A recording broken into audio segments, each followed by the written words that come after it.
Good evening and welcome to this special broadcast of The Hidden Economy.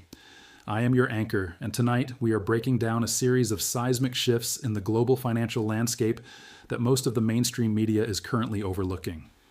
While the world remains transfixed by the headlines of war and the immediate volatility in the equity markets, a much more profound and structural change is taking place beneath the surface of the commodities complex. We begin tonight with a major technical development in the precious metals market, specifically gold. For the first time since late 2023, gold has officially touched its 200-day moving average, a level that many analysts consider the most critical technical line in all of global finance. This moment marks a significant turning point, coming after a period of intense selling that saw the metal retreat from its January 2026 highs of 5,600. Today, we are looking at the daily charts, where a rising green line, originating from the lower left, represents this 200-day moving average. It currently sits at 4,181. As the price action unfolded, gold plummeted from its peak, falling violently until it reached this exact coordinate. It did not merely pass through. It stopped, kissed the line, and bounced. This is not a random market fluctuation. This is a definitive signal that the broader bull market structure for gold remains firmly intact, despite the surrounding chaos. However, the bounce in gold is only the opening chapter of a much larger and more concerning narrative. While investors are breathing a sigh of relief at this technical support, there is a far more dangerous story developing in the real economy, one that will soon affect the daily lives of every person watching this broadcast. This is the story of what comes next, and it is not primarily about the price of bullion. It is about your grocery bill, the accessibility of your food, and the cost of everything you eat. We are currently witnessing a massive chain reaction triggered by a $170 oil shock. This surge in energy costs, which was responsible for the initial crash in gold and silver as liquidity was sucked out of the system, is now moving into its second and more lethal phase, the systematic breaking of the global food supply chain. The data emerging from the agricultural sector is, quite frankly, terrifying. We have seen fertilizer prices surge by 44% in just 1 year, marking the highest levels recorded since 2022. Across the board, agricultural commodities are exploding in price, and the transmission of costs from energy to food has only just begun. Tonight, we will examine 4 specific charts that, when viewed together, reveal a picture of inflation that is so clear it will fundamentally change how you perceive the current economic cycle. Before we dive into the agricultural crisis, we must first understand the technical foundation provided by the gold market. The move we have seen over the last few years has been historic, climbing from the 2,000 level in late 2023 to that staggering 5,600 high in January of 2026. The subsequent crash was equally violent, a 9% drop in a single session that brought the price down into the 4,100 to 4,300 range. But the fact that it halted exactly at the 200-day moving average of 4,381 is of paramount importance. This is the single most watched technical level on the planet. It is the benchmark used by every institutional trader, every high-frequency algorithm, and every central bank trading desk to determine the long-term health of an asset. When gold touches this line and bounces, it sends an unmistakable message to every market participant. The long-term trend is still upward. This moving average has been rising for over 2 years, and this recent touch is the first time the price has confirmed it as support since the bull run began in earnest. Historically, in every major gold bull market, the 200-day moving average has acted as the floor for significant corrections. We saw this in 2020 and again in 2023. Each time the level held, the subsequent rally was more powerful than the last. This is because such a test serves to shake out the weak hands, those investors trading on emotion, while confirming the trend for institutional smart money. The violence of this specific correction actually adds to its significance. Gold did not slowly drift down to the 200-day average over several weeks of quiet trading. It crashed into it with extreme speed. In the world of technical analysis, this type of sharp, sudden contact is often more bullish than a slow decline. It indicates that capitulation has occurred, that the sellers are exhausted, the stop-loss orders have been triggered, and the margin calls have been cleared. This creates what we call a washed-out market. When a market is washed out and sitting on its strongest possible support level, it is often where the next major leg higher begins. To be clear, this does not mean that the bottom is a mathematical certainty. In markets, there are no guarantees. The 200-day moving average could be retested and broken if the war escalates or if forced selling resumes. However, the probability based on historical data favors the continuation of the trend. The most important level in finance has held its first test, and as long as that remains true, the bull market structure is technically sound. But why did gold bounce there? What is the market seeing that the casual observer might miss? The bounce occurred because the market is starting to price in a second, more aggressive wave of inflation that is currently moving through the supply chain. This wave is being driven by the fertilizer crisis. Looking at the Green Markets Weekly North America Fertilizer Price Index, which tracks data back 24 years to 2002, we see only 3 major spikes of this magnitude. The first was in 2008 during the global financial crisis. The second was in March 2022, following the invasion of Ukraine. The third is happening right now in March 2026. The index is currently up 44% year over year. The reason this matters so much is logistical and geopolitical. Roughly 1/3 of the global fertilizer supply passes through the Strait of Hormuz, a passage that is now effectively closed. This means that 1/3 of the world's nutrients for crops are currently blocked from reaching the farmers who need them to sustain global food production. The Gulf region is the heart of this industry because of its access to abundant, cheap natural gas. Natural gas is the primary feedstock for ammonia, which is the essential building block for nitrogen fertilizers like urea. The implications of this blockage are staggering. Gulf producers account for nearly half of the global trade in urea and about 1/3 of ammonia exports. When the strait is closed, the gas cannot be processed, the ammonia cannot be manufactured, and the fertilizer cannot be shipped. In modern industrial agriculture, nitrogen is not an optional luxury. It is the fundamental requirement for high-yield farming. Without it, the yields for wheat, corn, rice, and soy, the crops that feed 8 billion people, cannot be maintained. As prices surge by 44%, farmers are being forced into impossible scenarios.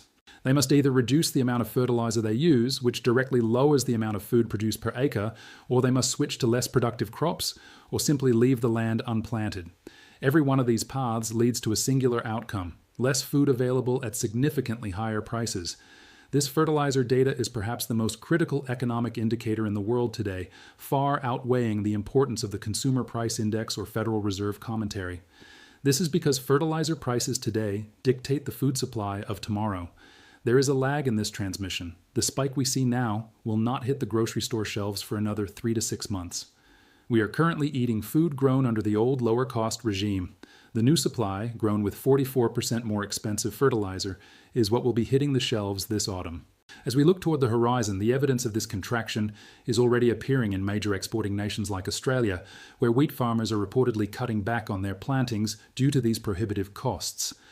If a major, well-capitalized agricultural power like Australia is retreating, the impact on developing nations will be catastrophic. Every acre not planted this spring represents food that will not exist this fall. This sets the stage for a dual-wave inflation event. The oil shock we have already felt, followed immediately by a food shock that has yet to arrive. This combination is a direct echo of the 1970s playbook, where energy spiked first, food followed, and gold eventually went parabolic as inflation became uncontrollable. We shift our focus from the technical stability of gold to the escalating crisis within the global energy and agricultural sectors. To understand the gravity of the situation, we must examine the historical correlation between energy costs and food production. For over 2 decades, there has been an unmistakable relationship between these two sectors. When we look at the data going back to 2007, comparing the BCOM Agriculture Index with Brent crude oil, a clear pattern emerges. In 2008, a spike in oil prices was immediately followed by a surge in agricultural commodities. This same sequence repeated in 2011 and again during the 2021 to 2022 cycle. Energy leads and food follows, every single time. Currently, Brent crude is trading at historic highs, yet the agricultural index has not yet fully closed the gap. This discrepancy is the most significant data point in the current crisis. It suggests that while the market has fully priced in the shock of $170 oil, it has not yet accounted for the inevitable food shock that follows. History dictates that this gap will close, and the question is no longer if food prices will surge, but rather how rapidly and how high they will climb. The fertilizer crisis we discussed in the opening is the primary mechanism through which this energy shock is transmitted to the food supply.